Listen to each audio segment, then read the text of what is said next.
হরিবাসরে সমবেত হয়েছেন। আজকে কার্তিক সংক্রান্ত ব্রত, আপনারা এক মাস ধরে নিয়ম সেবার মাস পালন করেছেন। গতকাল গেল রাস পূর্ণিমা, আর আজকে কার্তিক পূজা।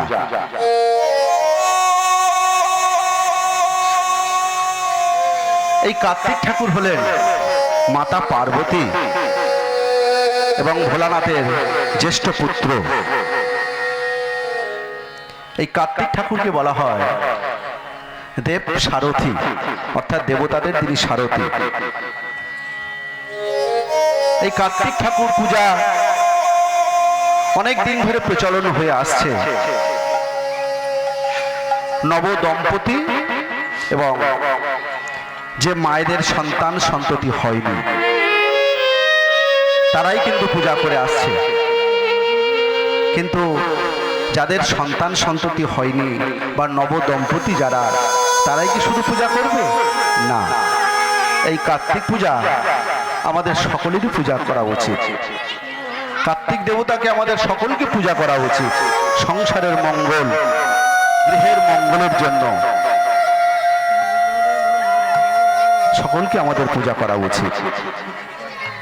তাই এই কার্তিক পূজার দিন আপনারা সকলে সমবেত হয়েছেন। আমাকে যখন বায়না করা হয়, বলল মায়েরা এক মাস ধরে নিয়ম সেবার মাস পালন করবে, তো আমরা অনেক কষ্টে এই হরিবাসরে আয়োজন করেছি। আমি বললাম ঠিক আছে, আপনাদের চিন্তা করতে হবে না, আপনারা যত সামান্য আমাকে দক্ষিণা দেবেন, আমি মায়ের চরণে গিয়ে কিছু হরি কথা, কিছু ভাগবত কথা পরিবেশন করব। তো যাই হোক মায়েরা, আপনাদের চরণতলে এসেছি। যদি কিছু ভুল ত্রুটি হয়ে থাকে, নিজ সন্তান মনে করে, নিজ ভাই মনে করে, বন্ধু মনে করে ক্ষমা করবে। কেন? শ্রী গুরু কৃপাহি কেবলম। হরি বল হরি বল হরি বল, তাই গৌর হরি বল। শ্রী গুরুদেব যতটাই আমাকে কৃপা করেছেন, চেষ্টা করব তার যত কিঞ্চিত যদি আপনাদের চরণতলে এসে পরিবেশন করতে পারি। মায়েরা, মনে যদি আমাদের ময়লা পড়ে, আমরা কি করি?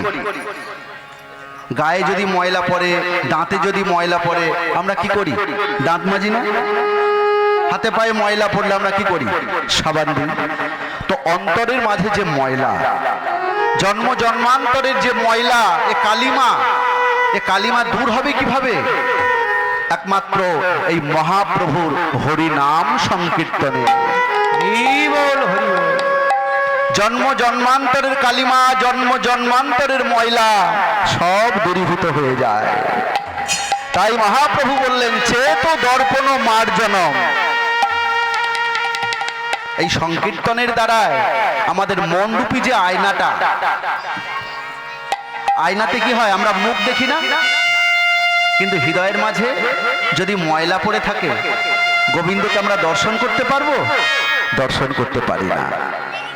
তাই মহাপ্রভু বললেন, চেত দর্পণ মার্জনম। চিত্ত মানে কি? চিত্ত মানে হলো মন। এই সংকীর্তনের দ্বারায় আমাদের মনরূপী যে আয়নাটা রয়েছে, এই মনরূপী আয়নাটা পরিষ্কার পরিচ্ছন্ন হয়ে যায়। হরি বল হরি বল। সেই শ্লোকেরই পূর্ণ অনুবাদ করলেন কৃষ্ণদাস কবিরাজ গোস্বামী। তিনি বললেন কি না, সংকীর্তন হইতে পাপ সংসার নাশন। সংকীর্তনের দ্বারাই মায়েরা, কৃষ্ণদাস কবিরাজ গোস্বামী বলছেন, সংকীর্তন হইতে পাপ সংসার নাশন। পাপও নাশ হয়, আবার সংসারেরও ক্ষতি হয়। ও বাবা, সংকীর্তন শ্রবণ করলে পাপ নাশ হয়, একথা আমরা সবাই জানি। কিন্তু বলছেন সংসারও নাশন, সংসারেরও ক্ষতি হয়। হ্যাঁ গো মায়েরা, আমরা কোনোদিন হরিনাম শ্রবণ করবো আর যে হরিনাম শ্রবণ করলে সংসারের ক্ষতি হয়ে যায়, তেমন সংকীর্তন বাবা আমার মাথাতে থাক, তেমন সংকীর্তন আমার শ্রবণ করার দরকার নাকি মায়েরা? আসলে কি জানেন, সংসার বলতে আমরা কি বুঝি? সংসার বলতে আমরা বুঝি পরিবার। পরিবারে পিতা মাতা ভাই বোন আত্মীয় স্বজন, এটাই নিয়ে আমরা বুঝি পরিবার। কিন্তু কবিরাজ গোস্বামী বলছেন না, সংসার বলতে এখানে কোন সংসার? সম্যকরূপে একটা নিয়ম অনুসরণ করা। কোন নিয়ম? না, যে নিয়মে এই জগৎ সংসার চালিত হচ্ছে। জগৎ সংসার কোন নিয়মে চালিত হচ্ছে মায়েরা? ভালো করে শুনে রাখুন। একটি জীবাত্মা পৃথিবীতে আসতে হলে তাকে 84 লক্ষ জনি ভ্রমণ করতে হয়। 84 লক্ষ জনি। গাছপালা, পশু পাখি, কীট পতঙ্গ, পোকা মাকড় সব কিছু পরিভ্রমণ করতে করতে করতে করতে সব শেষে এই দুর্লভ মানব জন্ম আমরা লাভ করি। হরি বল তাই গৌর হরি বল হরি বল। এই দুর্লভ মানব জন্মের যদি সৎ ব্যবহার করতে না পারি আমরা, আবার আমাদেরকে হতে হবে গাছপালা, আবার হতে হবে কীট পতঙ্গ, আবার হতে হবে পোকা মাকড়। তাই বললেন সংকীর্তন হইতে পাপ সংসার নাশন।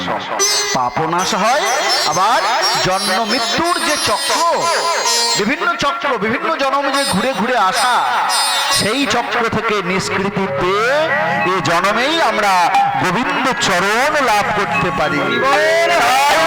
হরি বল হরি বল হরি বল। আর কি বললেন? চিত্ত শুদ্ধি সর্বভক্তি সাধন উদ্গম। চিত্ত শুদ্ধি, চিত্ত মানে কি? মন। এই সংকীর্তনের দ্বারাই মনে আমাদের ভক্তি ভাব জাগরিত হয়। তো মায়েরা, চিত্ত শুদ্ধিতে আমাদের কি লাভ হয়? চিত্ত শুদ্ধিতে একজন অমানুষ তিনি মানুষ হয়ে যান। আর যিনি মানুষ তার কি হয়? যিনি মানুষ তিনি দেবত্বে উন্নীত হয়ে যান। যেমনই দেখবেন আমাদের দেশেই জন্মগ্রহণ করেছেন স্বামী বিবেকানন্দ, রামকৃষ্ণ পরমহংসদেব, ঠাকুর অনুকূল চন্দ্র। এরা তো মানুষ হয়েই জন্মগ্রহণ করেছেন, কিন্তু আজকের তারা দেবতার আসনে পূজা পাচ্ছেন। কেন? তাদের চিত্ত শুদ্ধি হয়েছিল সেইভাবে। বিবেকানন্দ, স্বামী বিবেকানন্দ হয়ে যাওয়ার পর তার কি দুটো হাত চারটি হাত হয়ে গেল? না, দুটো হাতই আছে। পরিবর্তনটা হলো কোথায়? বাহ্যিক কোনো পরিবর্তন হলো না। পরিবর্তনটা হলো কোথায়? পরিবর্তনটা হলো তাদের মানসিক চিত্ত শুদ্ধি হয়েছিল সেইভাবে। মানবিক স্তর থেকে এই দৈবিক স্তরে উন্নয়ন, এটাই হলো সাধনার ফল। তাই চিত্ত শুদ্ধিতে একজন অমানুষ মানুষ হয়ে যান, আর যিনি মানুষ তিনি দেবত্বে উন্নীত হয়ে যান। আর কি বললেন? সর্বভক্তি সাধন উদ্গম। সকল ভক্তি সাধনার উদ্গম এই সংকীর্তনে। ভক্তি সাধনা তো অনেক রকম আছে মায়েরা। শান্ত, দাস্য, সখ্য, বাৎসল্য, মধু। আপনি যেভাবেই ভগবানকে ডাকুন না কেন, বলছে সকল ভক্তি সাধনার উদ্গম, সকল ভক্তি সাধনার মূল স্থল এই হরি নাম সংকীর্তন। সেই হরি সংকীর্তন আজকে আমরা আস্বাদন করতে চলেছি। দেখুন এই হরি সংকীর্তনে একসঙ্গে কতগুলো গুণ দেখুন মায়েরা। সংকীর্তনের দ্বারাই আমাদের পাপ নাশ হয়, পাপ তাপ সব দূর হয়ে যায়, জন্ম মৃত্যুর চক্র থেকে নিষ্কৃতি পেতে পারি, মনে আমাদের ভক্তি ভাব জাগরিত হয়। আর সকল ভক্তি সাধনার উদ্গম এই সংকীর্তনে। সেই সংকীর্তন রস আজকের সন্ধ্যাবেলায় আমরা সকলে সমবেত হয়েছি সংকীর্তন রস আস্বাদন করব বলে। পদকর্তা কি বলছেন? ও মায়েরা, পদকর্তা বলছেন, বলি শ্রী গৌরাঙ্গের দুটি পদ, বলি যার ধন সমপদ,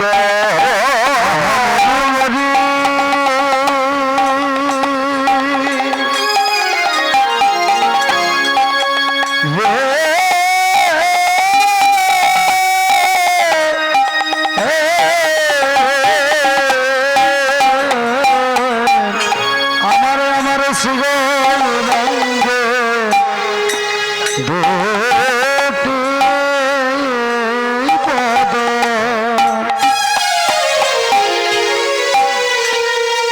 যার ধন সম্পদ বলে সে জানে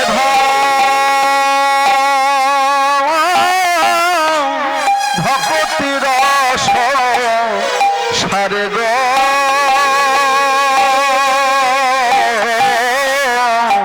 সে জানে ভক্তি রস সার সে জানে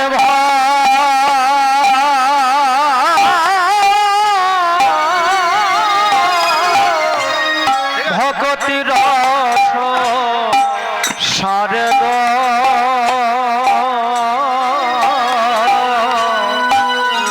সে জানে ভক্তি রস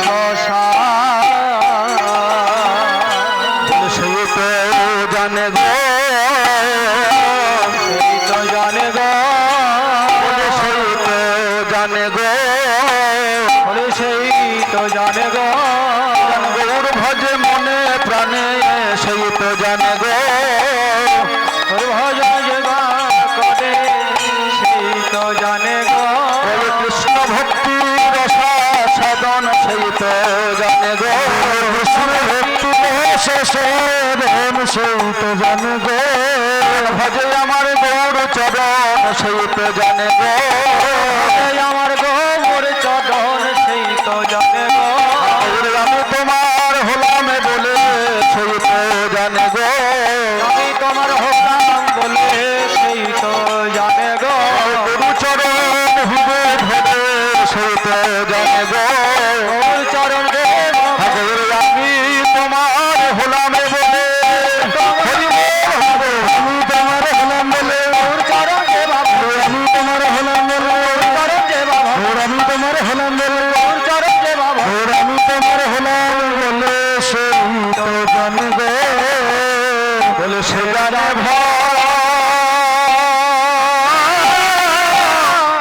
ভক্তি রস সার গো বলে সে জানে ভক্তি রস ও মায়েরা, কিছু কিছু মানুষের ধারণা আছে যে টাকা পয়সা যদি না থাকে আমার ভক্তি উদয় হওয়ার কোনো জায়গা নেই। এটা কিছু কিছু মানুষের ধারণা আছে। মনে করুন আপনার বৃন্দাবনে যাওয়ার ইচ্ছা হলো, এখন কি বিনা টিকিটে আপনি ট্রেনে উঠতে পারবেন? হ্যাঁ গো মায়েরা, বিনা টিকিটে আপনি ট্রেনে উঠতে পারবেন? বিনা টিকিটে আপনি যদি ট্রেনে ওঠেন, ঠিক পরের স্টেশনে গিয়ে আপনাকে ট্রেন থেকে নামিয়ে দেবে। তাহলে টাকা ছাড়া বৃন্দাবন দর্শন হলো। মনে করুন আপনার ভালো ভাগবত কেনার ইচ্ছা হয়েছে, এখন ভালো ভাগবত যদি কিনতে চান ৬,০০০ টাকার কমে হবে না। ভালো একটা গীতা যদি কিনতে চান ২০০ টাকার কমে হবে না। তাহলে টাকা ছাড়া আপনার কিন্তু গ্রন্থ রসও আস্বাদন করা হলো হলো। টাকা ছাড়া আপনি গ্রন্থ কিনবেন কেমন ভাবে? কিনতে পারবেন? কিনতে পারবেন না। এবার মনে করুন আপনার বড় কীর্তনিয়ার কীর্তন শোনার ইচ্ছা হয়েছে, টাকা ছাড়া কি বর্তমানে কীর্তনিয়ারা আসবে? মোটেই না, আসবে না। এই মাইক, প্যান্ডেল, আলো কিছুই হবে না। তাহলে টাকা ছাড়া আপনার কীর্তন শ্রবণও হলো না।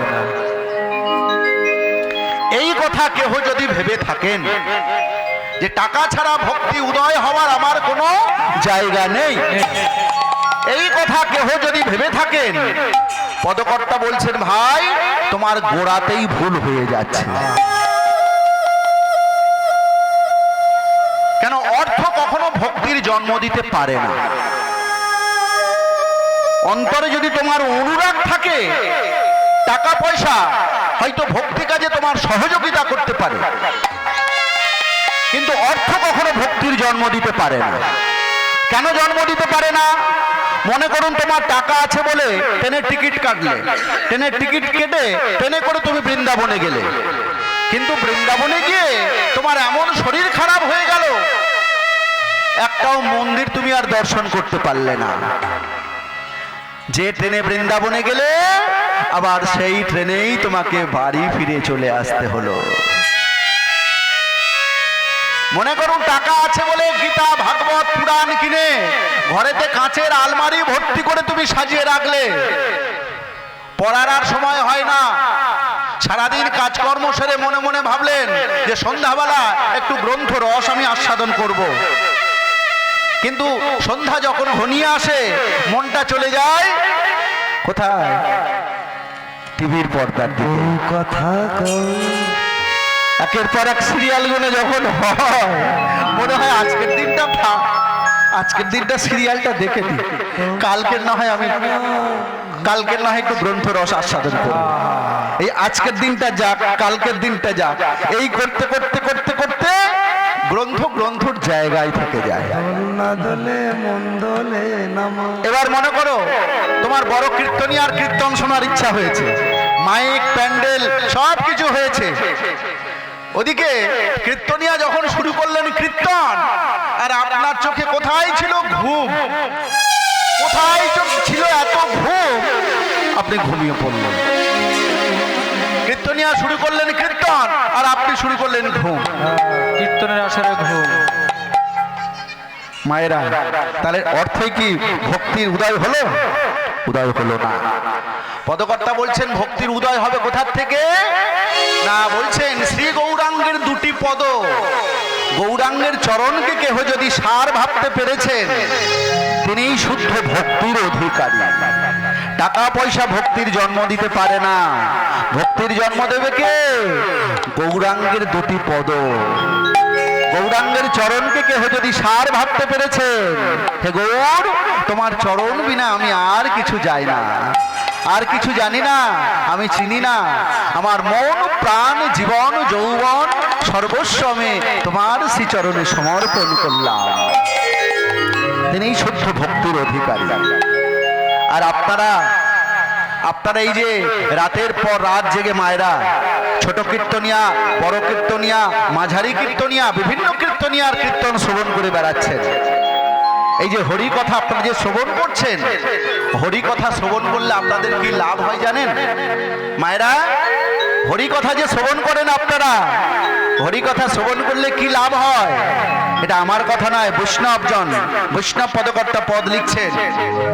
ওগো গৌরাঙ্গ মধুর লীলা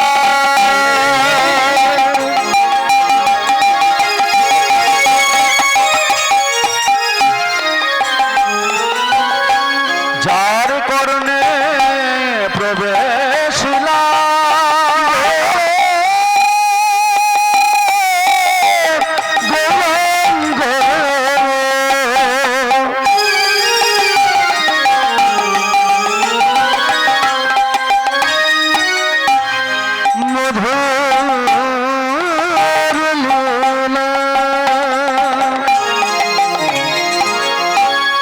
যার করণে প্রবেশিলা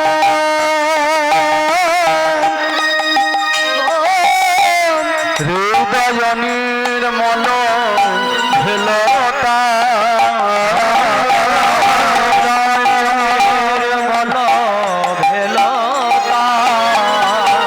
তার অজ্ঞানে আধার যাই গো সরে, অজ্ঞান আধার যায় গো সরে, তার অজ্ঞান আধার যাই গো সরে, আর অজ্ঞান আধার যায় গো সরে, জানে গৌর লীলা শ্রবণ করে, তার অজ্ঞানে আধার যাই গো সরে, গৌর লীলা সাধন করে তার অজ্ঞান আধার যায় গো সরে, জানে গৌর লীলা শ্রবণ করে, বলি গুরু চরণ হৃদে ধরে, লীলা বলি গুরু চরণ হৃদে ধরে, গৌর লীলা শ্রবণ করে,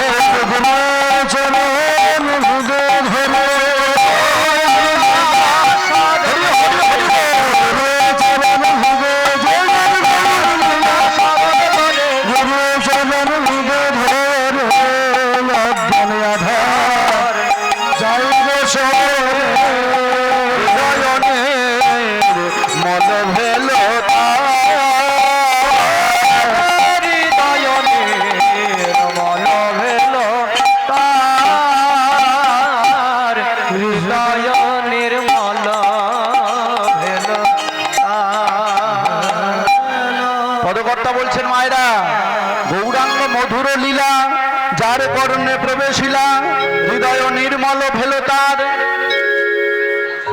গৌর কথা কোন ভক্ত, আস্তে আস্তে মায়েরা একটু চঞ্চল হবেন না, গৌর গোবিন্দের কথা কোন ভক্ত যদি প্রাণ ভরে যদি শ্রবণ করতে পারেন, হৃদয় হয়ে যায় তার নির্মল,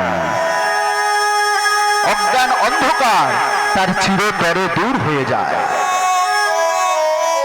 আর ও মায়েরা, হৃদয় যদি একবার আমাদের নির্মল হয়ে যায়, এত কিছু সাধনার আমাদের প্রয়োজন হয় কি?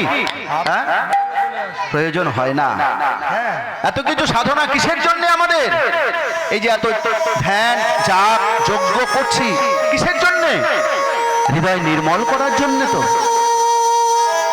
মন্ত্র কাকে বলে? মন্ত্র না মননাথ ত্রায়তে ইতি, যে শব্দাবলী স্মরণে আমাদের মনের পরিত্রাণ হয়।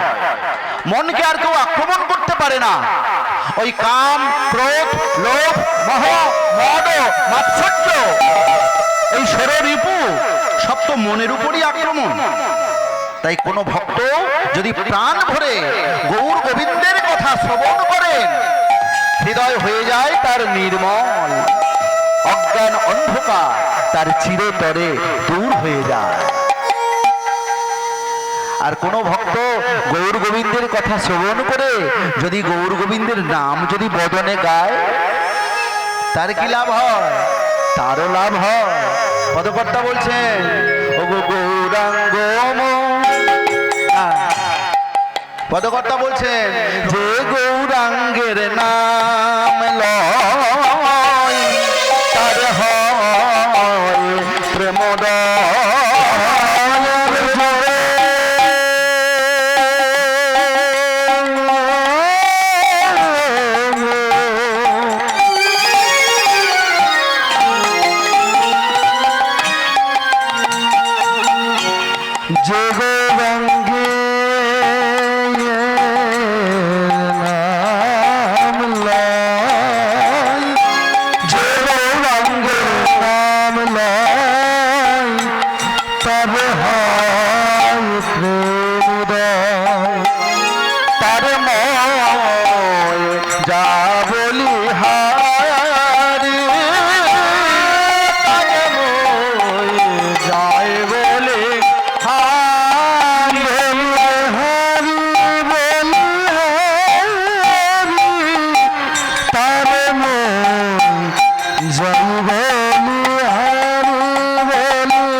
আধার যাই গো সরে, যতই বলি ততই হারি। আমার গৌরে ও মায়েরা, পদকর্তা বলছেন যে গৌরাঙ্গের নাম লয় তার হয় প্রেমোদয়। গৌরাঙ্গ নামে হৃদয়ে কৃষ্ণ প্রেমের উদয় হয়। তুই বলি তত, আর কৃষ্ণ প্রেমটাই তো মূল পাওনা আমাদের। অনেকে মনে মনে ভাবেন, ঠাকুর বাড়িতে কীর্তন দিচ্ছি, মেয়েটার বিবাহ হচ্ছে না, আমার মেয়েটার যেন বিবাহ হয়ে যায়। ও ঠাকুর ছেলেটার চাকরি হচ্ছে না, ছেলেটার যেন চাকরি হয়ে যায়। ঠাকুর যতই বলি আমার স্বামী খুব অসুস্থ, আমার স্বামী যেন সুস্থ হয়ে যায়। ঠাকুর বিভিন্ন জনের বিভিন্ন রকম চাওয়া পাওয়া, ভগবানের নামের অসীম ক্ষমতা, ভগবানের নামের মহিমায় কারোর মেয়ের বিবাহ হচ্ছে না, বিবাহ হয়ে যেতে পারে।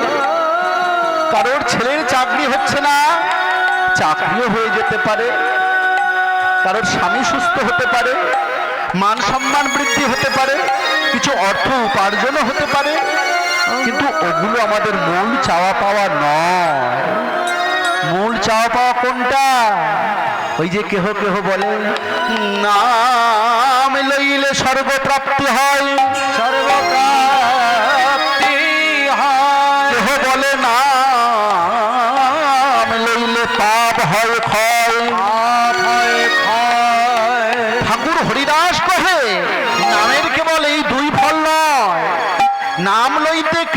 চরণে প্রেম উপজয়। হরি বল, হরি বল।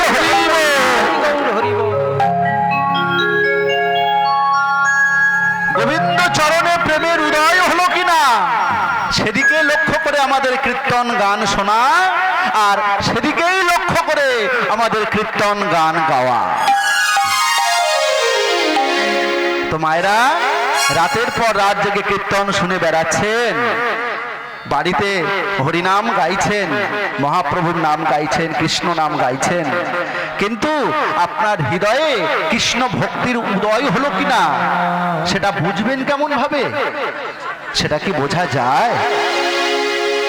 ও মায়েরা, আপনার হৃদয়ে কতটা কৃষ্ণ প্রেম ভক্তির উদয় হয়েছে সেটা কি বোঝা যায়? বোঝা যায় মায়েরা? ওই দেখুন মা বলছে বোঝা যায় না। বোঝা যায় মায়েরা। আমি বলছি, একটা উদাহরণ দিচ্ছি, আপনারা বুঝতে পারবেন। মনে করুন আপনার শরীরে জ্বর হয়েছে, জ্বর বোঝার জন্য বিজ্ঞানীরা একটা যন্ত্র আবিষ্কার করেছেন। তার নাম কি? থার্মোমিটার। কিন্তু আপনার হৃদয়ে কতটা কৃষ্ণ প্রেম ভক্তির উদয় হলো সেটা বুঝবেন কেমন ভাবে? নতুন একটা কথা আপনাদের শুনিয়ে যাচ্ছি আজকের, মন দিয়ে শুনুন,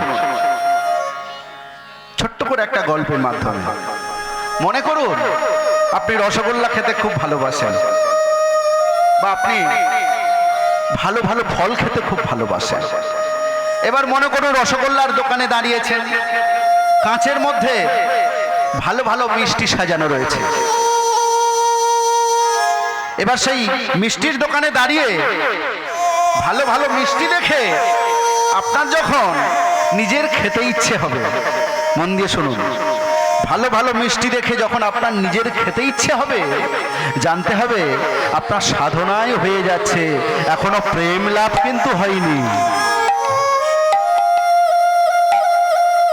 যখন ওই মিষ্টির দোকানে দাঁড়িয়ে, যখন ওই ফলের দোকানে দাঁড়িয়ে যখন আপনার মনে হবে এই মিষ্টিটি ঘরে নিয়ে গিয়ে, এই ফলটি ঘরে নিয়ে গিয়ে যদি আমি আমার গোপালের ভোগ লাগাতাম,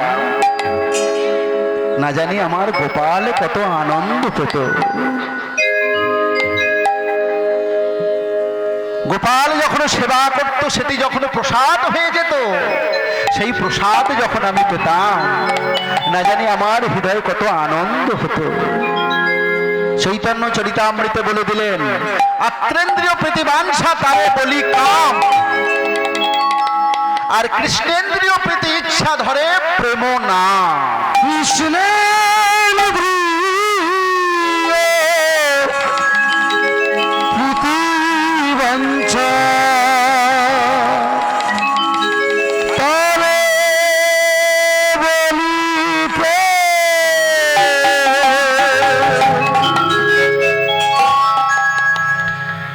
নিজেকে তুষ্ট করার নাম কাম, আর ভগবানকে তুষ্ট করার নাম হলো প্রেম। তাই যখন নিজের ভালো জিনিস, নিজের প্রিয় জিনিস দেখে যখন আপনার গোবিন্দের কথাটি আগে মনে হবে, জানতে হবে হৃদয়ে কৃষ্ণ প্রেম ভক্তির উদয় হয়েছে। তাই পদকর্তা বললেন, যে গৌরাঙ্গের নাম লয় তার হয় প্রেমোদয়। গৌরাঙ্গ নামেতে হৃদয়ে কৃষ্ণ প্রেম ভক্তির উদয় হয়। আর গৌর নাম শুনে কোনো ভক্ত যদি দুটি নয়ন বাড়ি যদি একবার বর্ষণ করতে পারে, তাদের কি হয়?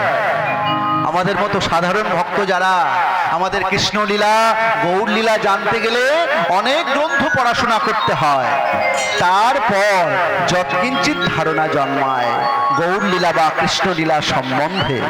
কিন্তু কোনো ভক্ত যদি হা গৌর প্রাণ গৌর বলতে গিয়ে হাউ হাউ করে কাঁদে, লোক দেখানো কান্না নয় গো মায়েরা, এমনও ভক্ত দেখা যায় যারা হা গৌর বলতে গিয়ে, প্রাণ গৌর বলতে গিয়ে হাউ হাউ করে কাঁদে, ঝরঝর করে নয়ন বাড়ি বর্ষণ হয়। তাদের আর ওই গ্রন্থ পড়ে কিছু জানতে হয় না, তাদের অন্তরের মাঝে একের পর এক কৃষ্ণ লীলা, একের পর এক গৌর লীলা আপনা আপনি উদ্ভাসিত হয়। তাই বৈষ্ণবজন পদ লিখছেন, ওগো গৌরাঙ্গ মধুর লীলা, গৌরাঙ্গ নামেতে ঝরে কৃষ্ণের নিত্য লীলা তার স্ফুটে।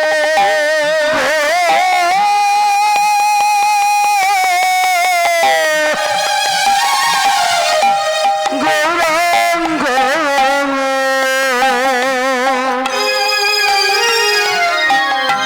নামেতে ঝরে নিত্য লীলা তার স্ফুরে।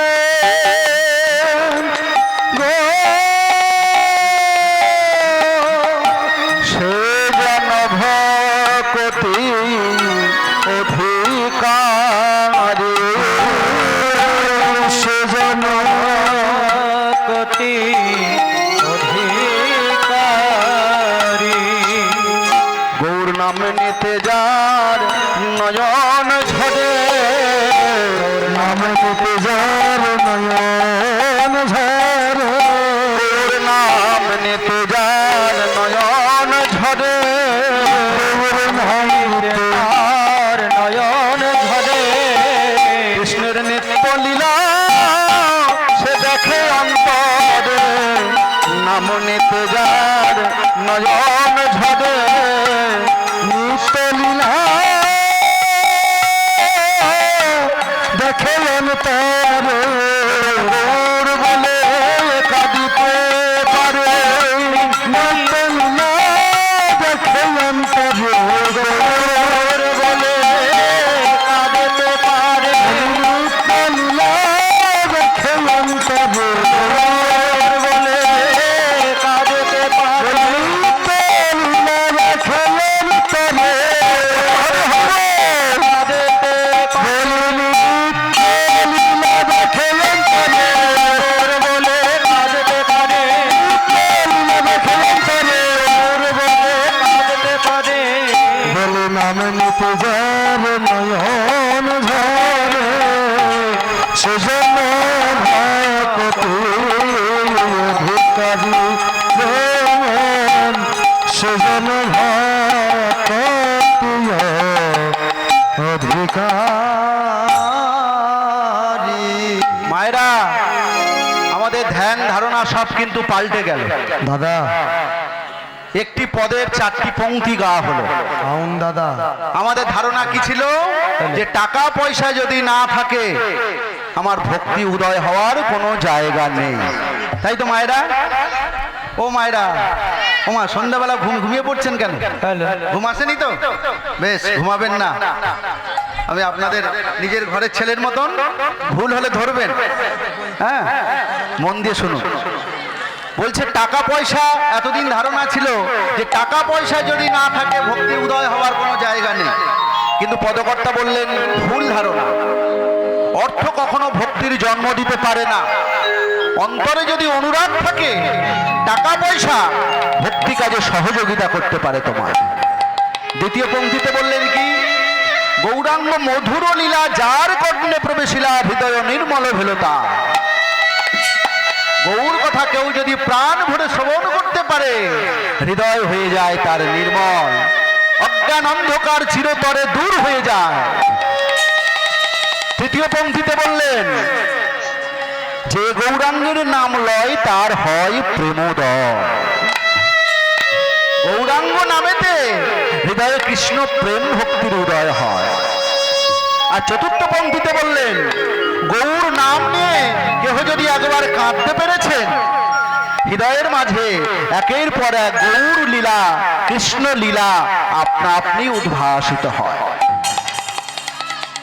এখন এই গান শুনে, এই কীর্তন শুনে আপনারা কেউ যদি মনে মনে ভাবেন, ঠিক আছে বাবা, গৌরের কৃপা পাবো তো, ঠিক আছে, আমি সারা জীবন গৌরকেই ভালোবেসে যাব। কিন্তু মায়েরা, সে গৌরাঙ্গের কৃপা পাবেন বলে গৌরাঙ্গ মহাপ্রভুকে ভালোবেসে গেলেন। কিন্তু গৌরাঙ্গ মহাপ্রভুকে ভালোবেসে যারা সারা জীবন কাটালো তাদের যদি কোনো খবর না নেন তাহলে কিন্তু এক পেশে ভালোবাসা হয়ে যাবে। যদি আপনি নিত্যানন্দের যদি খবর না নেন, যদি আপনি ঠাকুর হরিদাসের যদি কোনো খবর না নেন, শ্রীবাস পণ্ডিতের যদি খবর না নেন, অদ্বৈত আচার্যের যদি খবর না নেন, তাহলে কিন্তু এক পেশে ভালোবাসা হয়ে যাবে। শাস্ত্রে বললেন একেতে বিশ্বাস আর অন্যে অসম্মান, অর্ধ কুকুটিকা নেয় তোমার প্রমাণ। একজনকে খুব বিশ্বাস করি, অন্যজনকে অসম্মান করি। সে গৌরাঙ্গের কৃপা পাবো বলে গৌরাঙ্গ মহাপ্রভুকে ভালোবেসে গেলাম, আর গৌরাঙ্গ মহাপ্রভুর পার্শ্বদগণ যারা তাদের কোনো খবর যদি না নিই তাহলে কিন্তু ওই এক পেশে ভালোবাসা, ওই অর্ধ কুকুটিকা নাই তোমার প্রমাণ। এখন মায়েরা, অর্ধ মানে কি জানেন? অর্ধ মানে হলো অর্ধেক, আর কুকুটিকা মানে কি? কুকুটিকা মানে কি মায়েরা? মুরগি। কুকুটিকা মানে হলো মুরগি। একটা হাসির গল্প আছে। দুই বন্ধু দুটো মুরগি পুষেছে, জানেন? এখন এক বন্ধুর মুরগি ঘন ঘন ডিম পাড়ে, প্রতিদিন ডিম পাড়ে। এখন প্রতিদিন ডিম পাড়া সম্ভব নয়, ওই 2 দিন 4 দিন ছাড়া ছাড়া ডিম পাড়ে। আর এক বন্ধুর মুরগি সে মোটেই ডিম পাড়ে না, সে শুধু খেয়েই যাচ্ছে খেয়েই যাচ্ছে খেয়েই যাচ্ছে। এখন যার মুরগি ডিম পারে না সে বন্ধুর কাছে একদিন এসেছে, আরে তুই তো ডিম বিক্রি করে 2 তলা বাড়ি করে ফেললি,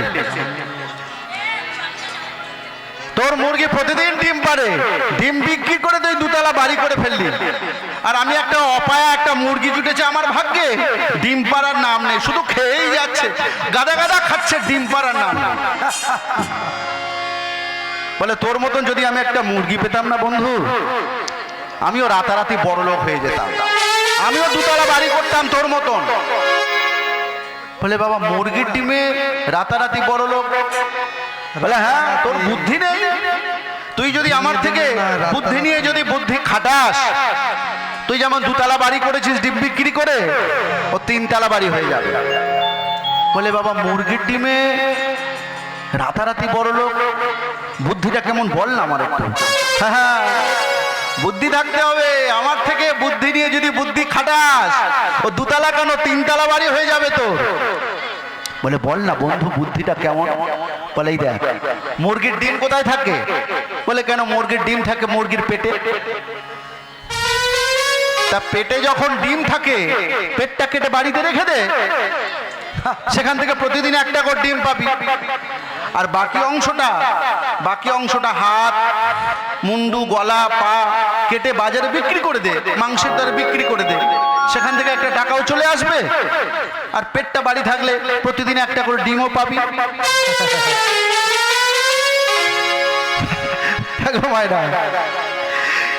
এই বন্ধুর কথা শুনে মুরগির পেটে ডিম থাকে বলে পেটটা কেটে যদি বাড়িতে রাখি, তাহলে কি সেখান থেকে কোনোদিন ডিম পাওয়া যাবে?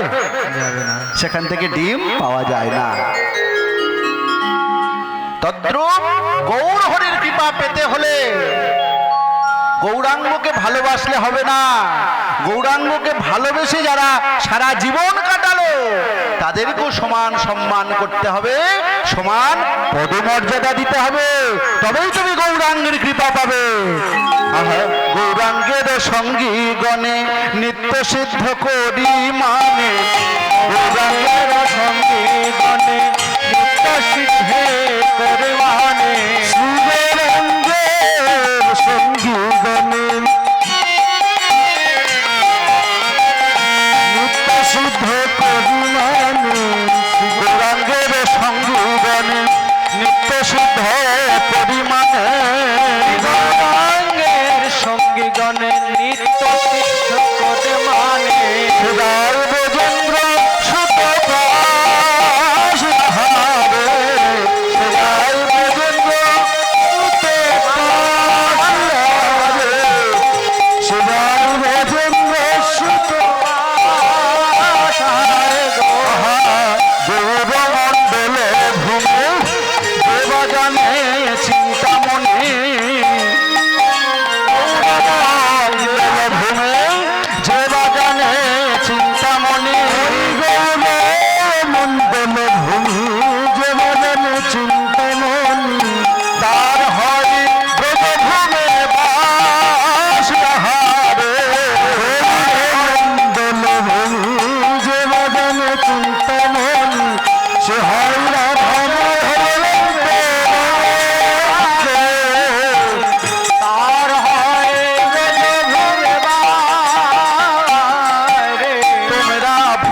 যেন করোনা ভেদ যেন করোনা ভেদ যেন করোনা ভেদ যেন করোনা তোমরা ভেদ জ্ঞানে ভজনা করো ভেদ যেন করোনা ভেদ জ্ঞানে ভজন করো ভেদ জ্ঞান করো না তোমরা ভজলেও পাবে না ভজলেও পাবে না ওগো ভেদ জ্ঞান কটি কল্প ভজলেও পাবে না ভেদ জ্ঞানে ভজন করলেন ভেদ জ্ঞানে পাবে না অভেদ জ্ঞানে ভজন সাধন করতে হবে। অনেকে আছে বৃন্দাবনে যখন যায় নবদ্বীপের নিন্দা করে, আবার নবদ্বীপে যখন যায় তখন বৃন্দাবনের নামে নিন্দা করে। সাধন ভজনে ভুল হয়ে যায় কিন্তু মায়েরা। মনে করুন একই মানুষ, তার দুটি বাসস্থান, কর্মস্থলে 6 মাস আর বিশ্রামস্থলে 6 মাস থাকে। তো কোন একটি বাসস্থানের নিন্দে করা মানে মায়েরা সেই লোকটাকেই নিন্দে করা হচ্ছে। তো তারই তো দুটি বাসস্থান। একই ভগবান দাপর যুগে বৃন্দাবনে কৃষ্ণরূপে লীলা করেছেন, আর কলিযুগে চৈতন্য মহাপ্রভু রূপে নবদ্বীপের মাঝে লীলা করেছেন। তো কোন একটি নিন্দে করা মানে আমাদের সাধন ভজনে ভুল হয়ে যাবে। তাই শাস্ত্র বলছেন অভেদ জ্ঞানে কৃষ্ণ ভজন সাধন করো, তোমরা ভেদ জ্ঞান করো না। তাই বলি ভেদ যেন করো না ভেদ জ্ঞান করো না ভেদ যেন করো না ভেদ জ্ঞান করো না গঙ্গা তীরের যমুনা তীর ভেদ যেন করো না ভেদ জ্ঞান করো না রাসস্থলী শিবা শঙ্কর ভেদ যেন করো না সঙ্গম ভেদ যেন করো না নন্দন সচি নন্দন ভেদ যেন করো না গোপী গণের ভক্ত গণ ভেদ যেন করো না গোপী গণের ভক্ত গণের ভেদ জ্ঞান করো না নন্দন সচি নন্দন ভেদ যেন করো না নন্দ নন্দন শচী নন্দন ভেদ জ্ঞান করো না তারিত হইবে তারিত হয় রে তারিত হইবে তারিত হয় রে বৃন্দাবনে বাসু তারিত হইবে বসে ভজে তারিত হয় রে বৃন্দাবনে বাস তারিত হইবে বৃন্দাবনে বাস তারিত হইবে বলেছেন শ্রী নরোত্তম তারিত হইবে বলেছেন শ্রী নরোত্তম তারিত হইবে বলেছেন শ্রী নরোত্তম তারিত হইবে বলেছেন শ্রী নরোত্তম তারিত হইবে বলেছেন শ্রী নরোত্তম দেবাগণে চিন্তামণি বলেছেন শ্রী নরোত্তম বলেছেন শ্রী নরোত্তম দেবাগণে চিন্তামণি বলেছেন শ্রী নরোত্তম দেবাগণে চিন্তামণি বলেছেন শ্রী নরোত্তম তারিত হইবে তারিত হইবে তারিত হইবে সে রাধা মাধবন্ত রাম রাধা মাধব অন্তরাঙ্গ রাধা মাধব অন্তরাঙ্গ গৌর প্রেম রসর নবে সে তরঙ্গ যেবা ডুবে প্রেম রসায়ন বেশে তরঙ্গ যেবা ডোবে গৌর প্রেম রসর নবে সে তরঙ্গ যেবা ডুবে প্রেম রসায়ন বেশে তরঙ্গ যেবা ডোবে সে রাধা মাধবন্ত রাম সে রাধা মাধব অন্তরাঙ্গ তোমরা দুহে বাবনেতে থাকো হাগৌরাঙ্গ বলে ডাকো হে বাবনেতে থাকে হা গৌরাঙ্গ বলে ডাকে হে বাবনেতে থাকো হাগৌরাঙ্গ বলে ডাকো হে বাবনেতে থাকে হা গৌরাঙ্গ বলে ডাকে বলে তাতে কিছু যায় আসে না তাতে কিছু যায় আসে না তাতে কিছু যায় আসে না তাতে কিছু যায় আসে না ঘরে থাকো আর মাঠে থাকো তাতে কিছু যায় আসে না ঘরে থেকে মনে থাকো তাতে কিছু যায় আসে না ঘরে থাকো আর মাঠে থাকো তাতে কিছু যায় আসে না ঘরে থাকো আর মাঠে থাকো তাতে কিছু যায় আসে না বলছে তুমি ঘরে থাকো আর মঠে থাকো, ঘরেই থাকো আর মঠে থাকো তাতে কিছু যায় আসে না। একবার প্রাণ ভরে হাগৌরাঙ্গ বলে ডাকো ঘরে থাকো আর মঠে থাকো হাগৌরাঙ্গ বলে ডাকো আর মাঠে থাকো হাগৌরাঙ্গ বলে ডাকো থাকো আর মাঠে থাকো হাগৌরাঙ্গ বলে ডাকো আর মাঠে থাকো হাগৌরাঙ্গ বলে ডাকো থাকো আর মাঠে থাকো তাতে কিছু যায় আসে না তাতে কিছু যায় আসে না। নরোত্তম মাগে তার সঙ্গ নরোত্তম মাগে তার সঙ্গ নরোত্তম মাগে তার সঙ্গ নরোত্তম মাগে তার সঙ্গ দাস নরোত্তম মাগে তাহার সঙ্গ রে ও নরোত্তম মাগে তাহার সঙ্গ রে নরোত্তম মাগে তার সঙ্গ রে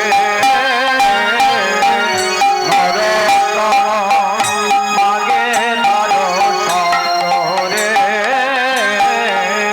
নরোত্তম মাগে তার সঙ্গ রে নরোত্তম মাগে তার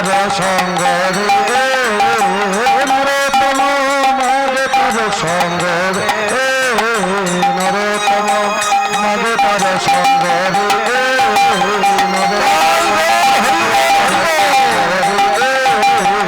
নরোত্তম মাগে তার সঙ্গ রে নরোত্তম মাগে তার সঙ্গ রে নরোত্তম মাগে তার সঙ্গ রে নরোত্তম মাগে তার সঙ্গ রে নরোত্তম মাগে তার সঙ্গ রে আমার নরোত্তম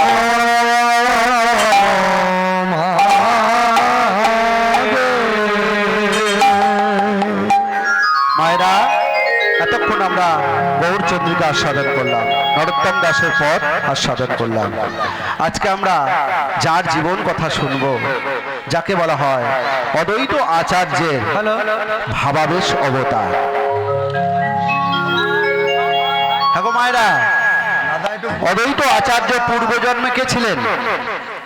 কে ছিলেন মায়েরা? অদ্বৈত আচার্য পূর্বজন্মে ছিলেন স্বয়ং শিব ঠাকুর। রাস রস আস্বাদন করতে না পেরে অভিশাপ পেয়েছিলেন। রাস রস আস্বাদন করতে অভিশাপ পেয়ে স্বয়ং অদ্বৈত আচার্য হয়েছিলেন। আবার কোন কোন গ্রন্থে উল্লেখ আছে মহাবিষ্ণু অবতার শ্রী অদ্বৈত চন্দ্র। তাহলে অদ্বৈত হলেন বিষ্ণু এবং শিবের মিলিত অবতার। সেই অদ্বৈত আচার্যের যখন 52 বৎসর বয়স তখন আমার চৈতন্য মহাপ্রভু জন্মগ্রহণ করেছিলেন। আর চৈতন্য মহাপ্রভু যেদিন লীলা সংগঠন করলেন, মহাপ্রভুর বয়স কত? 48 বৎসর। তাহলে জন্মগ্রহণের সময় অদ্বৈত আচার্যের বয়স 52 আর মহাপ্রভুর লীলা 48 বৎসর। তাহলে তখন অদ্বৈত আচার্যের বয়স কত? একদম ঠিক হিসাব করেছেন মা, 100 বৎসর। ও মায়েরা, আরো 20 বৎসর অদ্বৈত আচার্য বেঁচে ছিলেন। 120 বৎসর দীর্ঘ তার পরমায়ু। অদ্বৈত আচার্য মনে মনে ভাবলেন 120, এই বাবু আস্তে আস্তে মা চুপচাপ মন দিয়ে শোনো।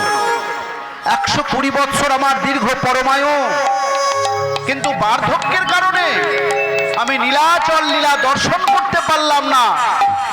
কয়েকবার মাত্র গিয়ে নীলাচল লীলা আমি দেখে এলাম।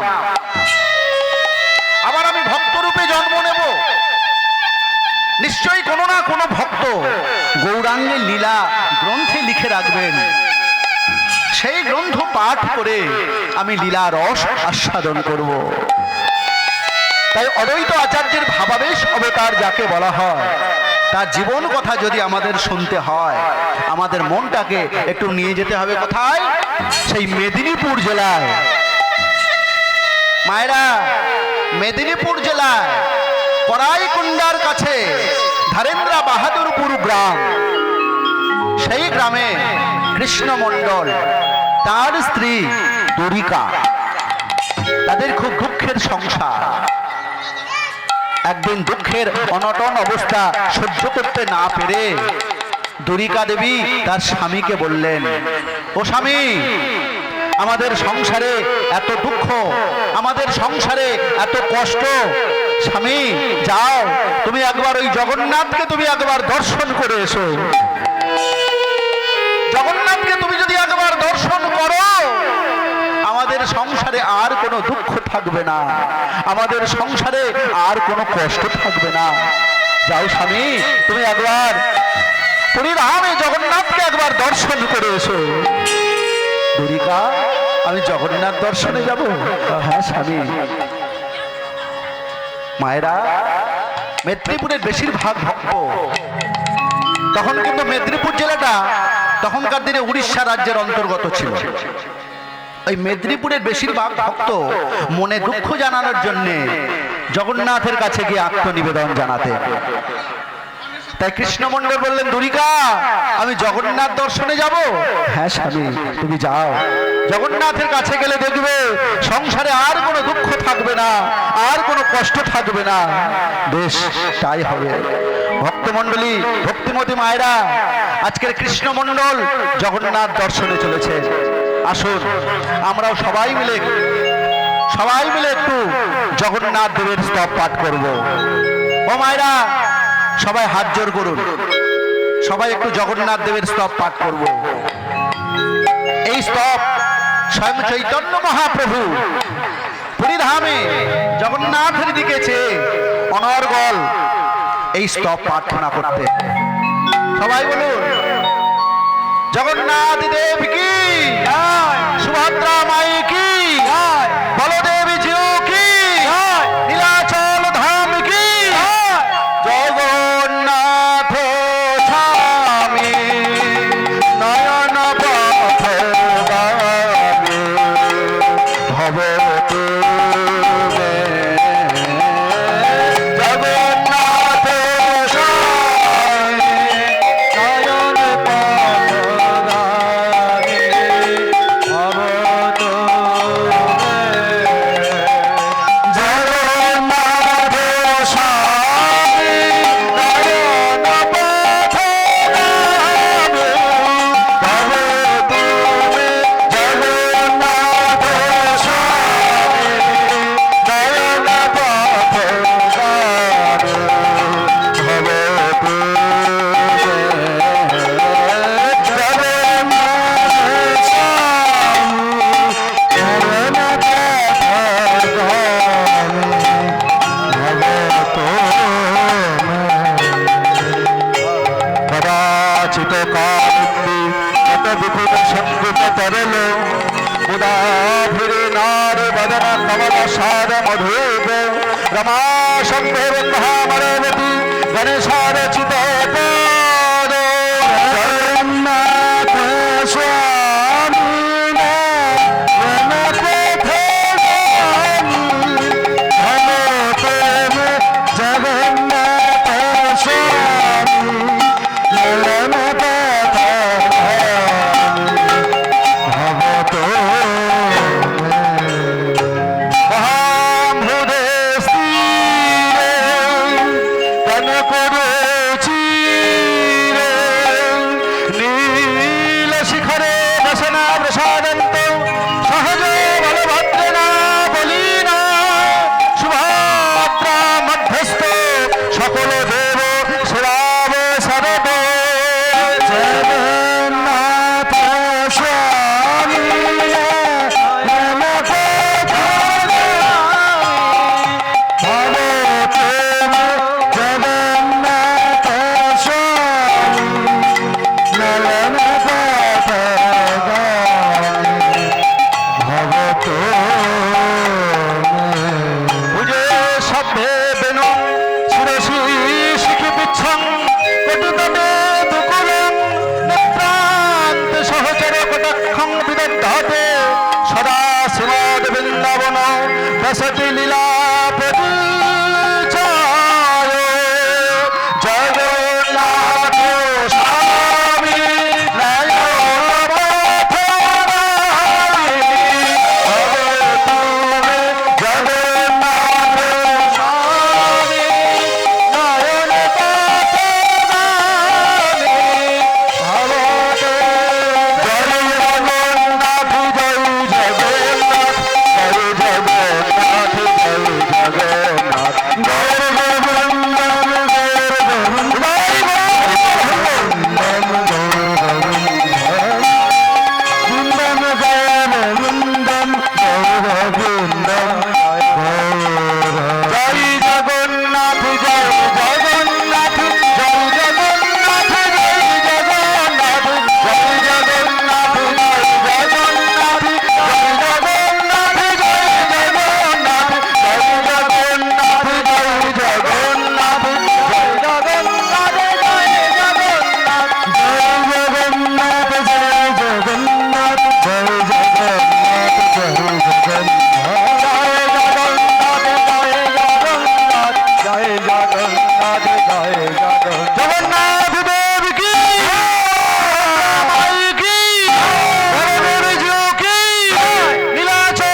প্রভু জগন্নাথ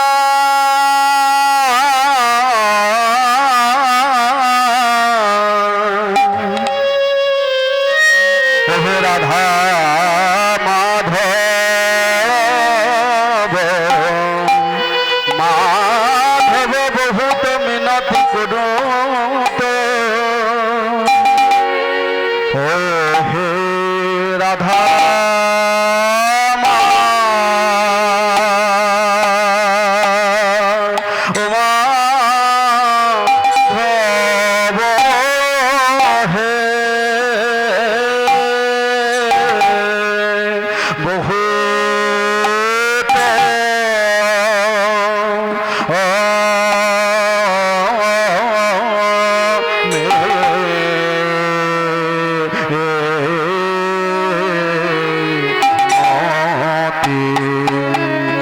বহুত মিনতি করো তো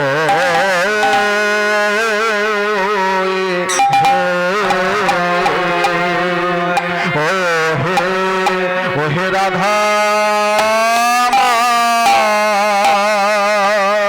ও মাধব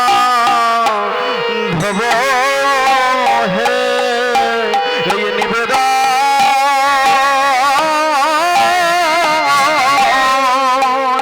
নিবেদন তব পায় হে যেন আমার চরণ ছাড়া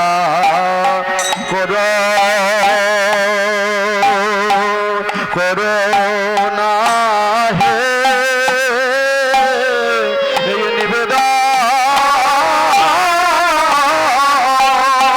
তব পায় হে আমি চরণে শরণ নিলাম নিবেদন তব পায় হে আমার চরণ ছাড়া করো না হে নিবেদন তব পায় হে আমার চরণ ছাড়া করো না হে নিবেদন তব পায় হে ও হে রাধা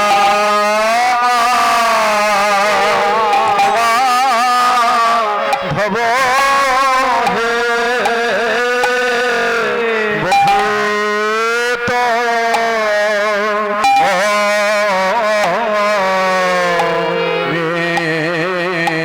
মিনতি বহুত মিনতি করো তো হে ও হে রাধা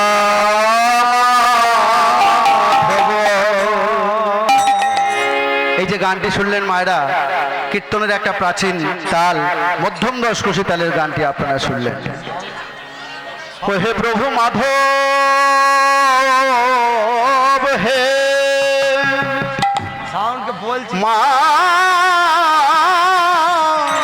মাধব বহুত মিনতি করুত মিনতি করিত তুলসী তিল দেহ সমর্পল দয়াজন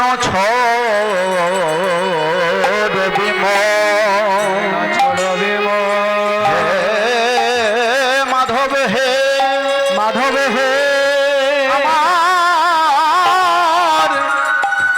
আমার এই দেহ মন প্রাণ তিল আর তুলসী দিয়ে তুলসী দিয়ে তোমার চরণে দিলা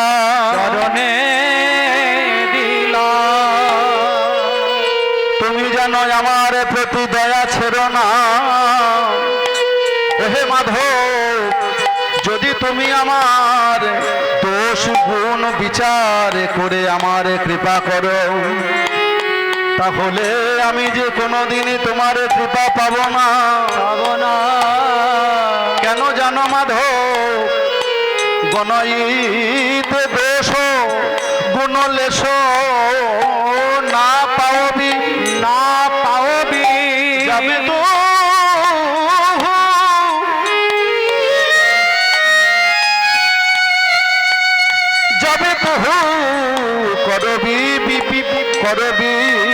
বিচার।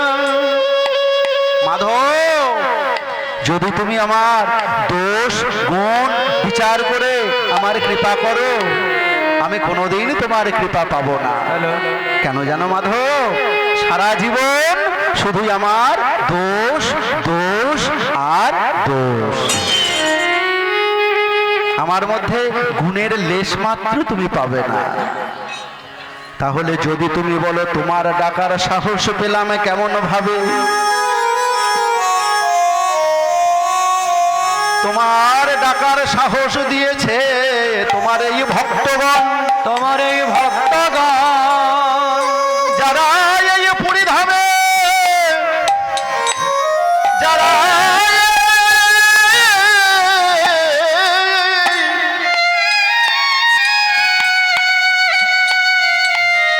যারা এই পুরীধামে তোমার দর্শনে আসে, তারা বলে তুমি নাকি জগন্নাথ, তুমি নাকি জগন্নাথ, তারা বলে তুমি নাকি জগন্নাথ, জগতের নাথ।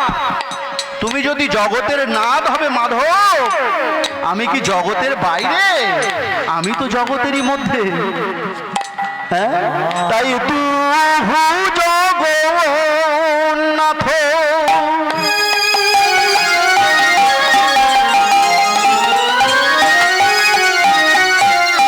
জগতে কহলসি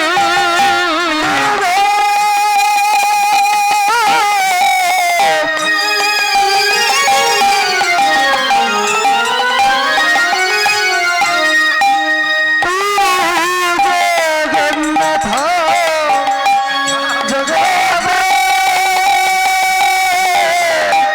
কহলসি জগবাহী নহময় ছায়া, জগবাহী নহময় ছায়া। আমি সেই ভরসায় তোমার নাকি, সেই ভরসায় আমি সেই ভরসায় তোমার নাকি। মাধব, তুমি হলে এই জগতের নাথ, সেই ভরসায় তোমার নাকি। হলে তুমি হলে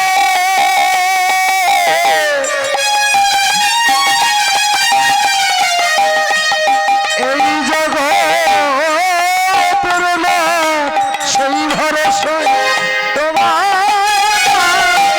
জগবাহী নহময় ছায়া, জগবাহী নহময় ছায়া। তাই কি মানুষ পশু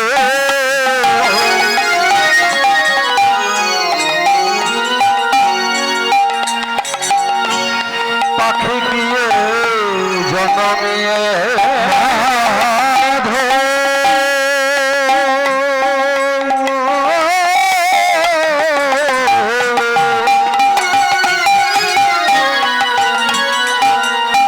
কি মানুষ পশু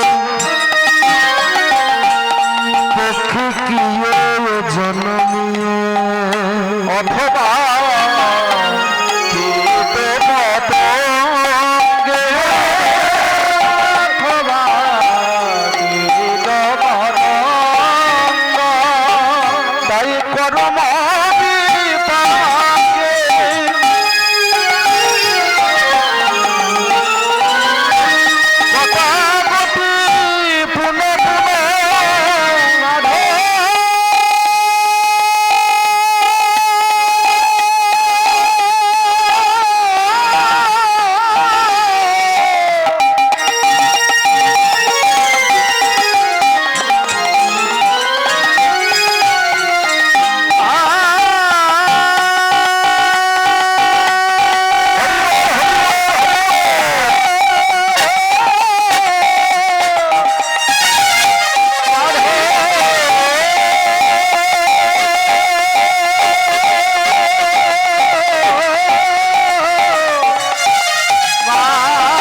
অতিশয় কাতর ধানয়ে বিদ্যাপতি অতিশয় কাতর তরজিথে ইহ ভব সিন্ধু তরজিতে ইহ ভাব সিন্ধু ভাব তরাইতে